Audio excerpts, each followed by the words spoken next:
कस्तो ह्यान्डसम लौ जा मार्ला फेरि बुढीहरूले म दुवैजनालाई हो तपाईँहरू मेरो ब्रदरहरू हो नि त कि आफ्नो भाइहरूलाई पप्पी चुप्पा गर्न नपाउनु तरुणीहरूले दिएको भाइहरूलाई त गम्मै हो नि गर्दै गर्दै जान्थ्यो होला क्या रे बहिनीहरूले दिदी बहिनीहरूले दिएको माया नपल्दो रहेछ भाइ तरुणीहरूले दिएको भए अलि गर न अलि भन्नुहुन्छ दाइ तपाईँले अलि गर भनेर तपाईँ दुवैजनालाई भने तरुणीहरूले गरे भए अलि गर म त त्यस्तो छुइनँ नि म तपाईँहरू मेरो आफ्नै ब्रदरहरू आउनु पर्यो मलाई मारिदियो भक्लक्कै पारेर मारिदियो भने के सुन्नु पर्यो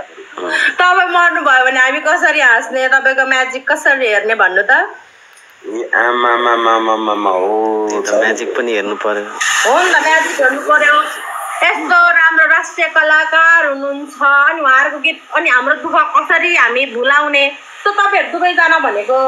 सबैजनाको लेफ्ट राइट आँखा हो के दुवैजना हजुर दाइ तपाईँ लेफ्ट कि राइट हजुर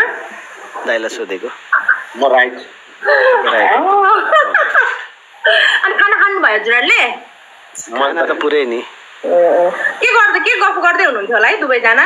भाइसँग भर्खर मात्र जोडे भएको मलाई बरु मिल्छ भने बरु तरुणीहरूलाई मात्रै किन ब्याग हामीलाई पनि ब्याग दिनु होला तपाईँहरूको केही छैन म असम जाँदैछु अहिले किनेर लिएर आउँछु ब्याग दिनु भनेको फलो ब्याग दिने कि फलो ब्याग ए फलो ब्याग भन्नु ब्याग भन्नु के हो त्यो ब्याग भनेको बुझ्दिन म ब्याग लिनलाई त्यो ब्याग मात्रै हैन त्यो ब्याग भित्र यस्तो गाँठ पनि हालेर लिएर आउनु ल अस्तिको 25 करोड बाटोतिर सुइया छ कि मलाई ब्याग दिनु म जान्छु बिचारमा धेरै डिस्टर्ब गरेर के रमाइलो कुरा गर्दै हुनुहुन्थ्यो होला बाहिर म धेरै पछि जोड्नु भएको थियो त्यति कुरा ब्याग दियो ल हजुरलाई थ्यांक यू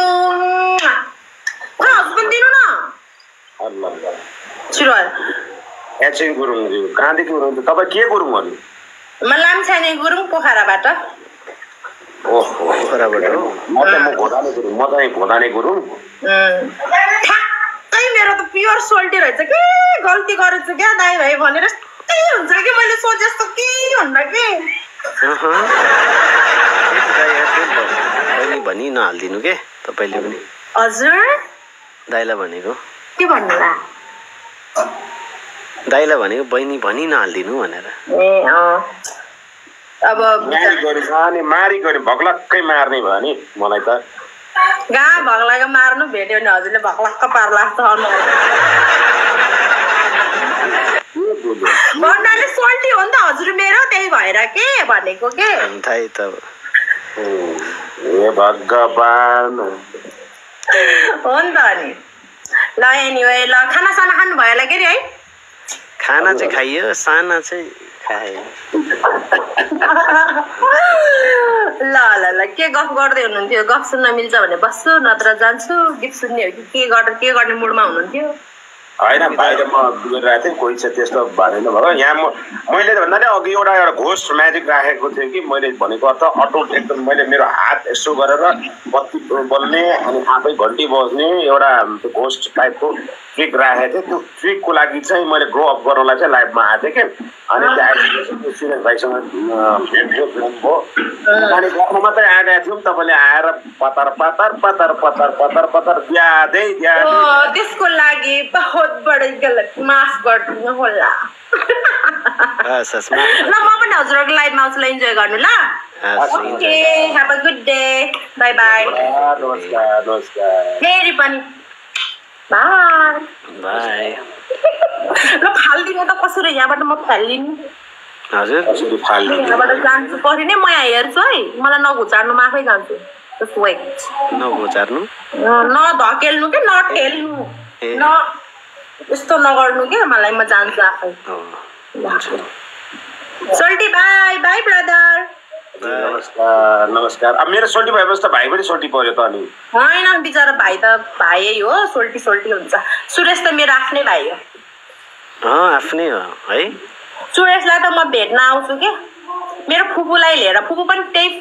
त्यही उमा हो कि तपाईँकै फिल्डमा हो के कहाँ थियौ तिमी रङ्गमञ्च उठेपछि मेरो फुपूले गाउनु भएको थियो गीत अनि म फुपू र अनि अर्को एकजना दाइलाई लिएर तपाईँलाई चाहिँ भेट्न आउँछु ल। अनि सोल्टीलाई फेरि म एक्लै आउँछु नि फेरि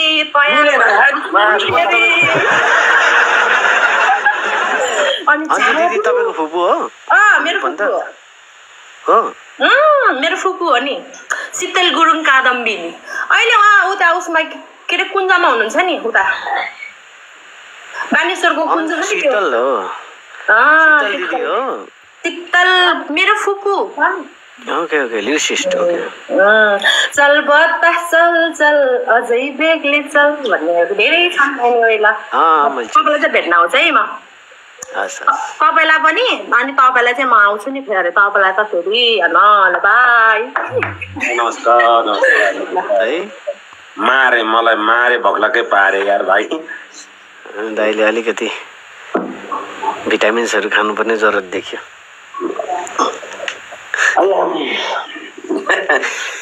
के छ यार भाइ, अलि ठिक छ दाइ। जादु कस्तो चलिरहेछ? जादु चलिरहेछ हल्का।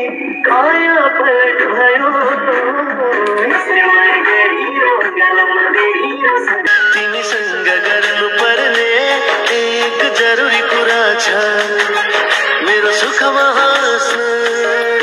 मेरो दुःखमा रुन, के सक्छु भन्न मेरो मान्छे हुन, मैले चाहेको सबै तिमीमै पुरा छ, तिमीसँग